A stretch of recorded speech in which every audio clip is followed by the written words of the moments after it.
All right. Today we're doing body work on the pickup truck, so we have a little space on the front of it.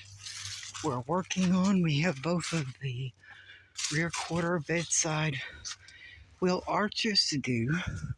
I went on eBay and I ordered myself they call it a cheese grater, but it's a body Bondo file and it's supposed to go on something on a device, so I didn't have the device, so I fixed it to this piece of wood.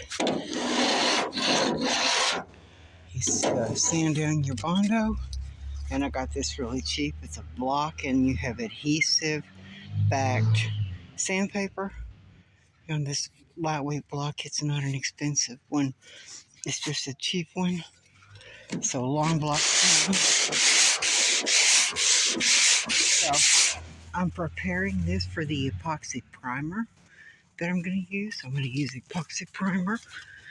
I use the featherweight fill Bondo, which is lightweight filler that I got on eBay, a gallon for $29.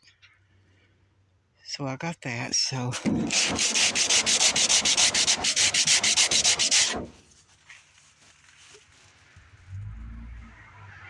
I'm just when I put Bondo on, I'll use the cheese grater and just to give it a rush. Maybe the cheese grater is not working exactly right, but you use that and then you go to the 40 grit and the 80 grit. So that's what I'll be doing to smooth this down, prepare it for the epoxy primer. When I get epoxy primer done, the tops of these bed rails are needing to be redone. This down here needs to be Bondoed, not because it has a hole in it, but just because it's rough.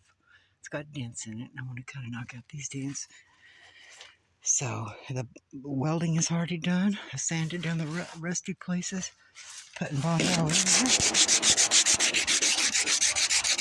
You need a long block to get it all smooth so you won't have wavy spots. So after I get the epoxy primer on, I'll rough sand the whole truck because I'm going to paint right over the old paint. You can do that if you scuff it, so that in the future I can paint the truck, but I'm going to use cheap paint, so maybe that cheap eBay paint. So I'll catch you guys single stage enamel paint. So I'll catch you guys on the next one, on the next pickup truck update.